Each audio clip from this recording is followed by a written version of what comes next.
আসসালামু আলাইকুম। আজকে এখানে রান্না করব খিচুড়ি।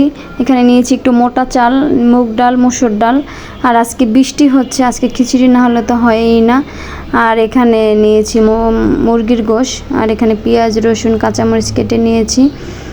আর এখানে আদা বাটা, রসুন বাটা, জিরে বাটা একসাথে পাটায় বেটে নিয়েছি। আর আজকে আমি খিচুড়িটা রান্না করছি প্রেশার কুকারে, কারণ আমি বেশিরভাগই প্রেশার কুকারে খিচুড়ি রান্না করি আর খেতে অনেক মজা। এখানে দিয়ে দিচ্ছি দারচিনি, এলাচ, লবঙ্গ, সাথে তেজপাতা। আর তেজপাতাটা কিন্তু খিচুড়িতে দিলে আরও বেশি স্বাদ হয়। এখানে দিয়েছি হলুদের গুঁড়া, মরিচের গুঁড়া। মরিচের গুঁড়াটা একটু কম দেবো, যাতে কাঁচামরিচ দিয়েছি। আর খিচুড়িতে শুকনো মরিচের ঝালের থেকে কাঁচামরিচের ঝালটা কিন্তু বেশি মজা হয়। আর এখানে ধনিয়ার গুঁড়া দিয়েছি, আদা বাটা, রসুন বাটা দিয়ে দিলাম। তো একটু ভালো করে কষিয়ে তারপরে দিয়ে দিলাম আবার লবণ স্বাদ মতো। আর এখানে মশলাটা ভালো করে কষিয়ে তারপরে দিয়ে দিব মাংসটা। আর খিচুড়িটা যেহেতু রান্না করছি, খিচুড়িটা রান্না করার আজকে যেহেতু শুক্রবার ছিল আর ছুটির দিন সবারই, এই জন্য চেয়েছিলাম অন্য কিছু রান্না করার জন্য। ছেলে মেয়ে খাবে পোলাও গোশ আর ওর বাবা খাবে খিচুড়ি। তো ছেলে মেয়েকে বলার পরে বলো ঠিক আছে খিচুড়ি রান্না করে। আমার ছেলে মেয়েগুলো আবার মাশাআল্লাহ অনেক লক্ষ্মী আছে, আলহামদুলিল্লাহ।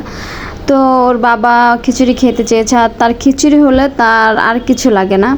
তাকে কখনো যদি জিজ্ঞেস করা হয় যে তুমি কি খাবে, কি রান্না করব, সে তার সিগনেচার আইটেমেই হলো খিচুড়ি, হয়তো বা আলু ভর্তা, ডাল, ডিম ভাজি। মানে এই দুইটা আইটেম ছাড়া তার কাছে কোনো রেসিপিই নেই, মানে আর খেতে ইচ্ছা করে না আর তার কাছে আর কোনো কিছু, শুধু এই দুইটাই। তো তার কথা অনুযায়ী খিচুড়ি রান্না করলাম। মেয়েকে বললাম যে আম্মু তুমি খিচুড়ি রান্না করে খাবে? বললো হ্যাঁ সমস্যা নেই, রান্না করো। তো আমার মেয়েটাও আগে খিচুড়ি খেতে চেত না, তো এখন আবার সেও খেতে খেতে অভ্যাস হয়ে গেছে, সেও এখন পছন্দ করে আলহামদুলিল্লাহ।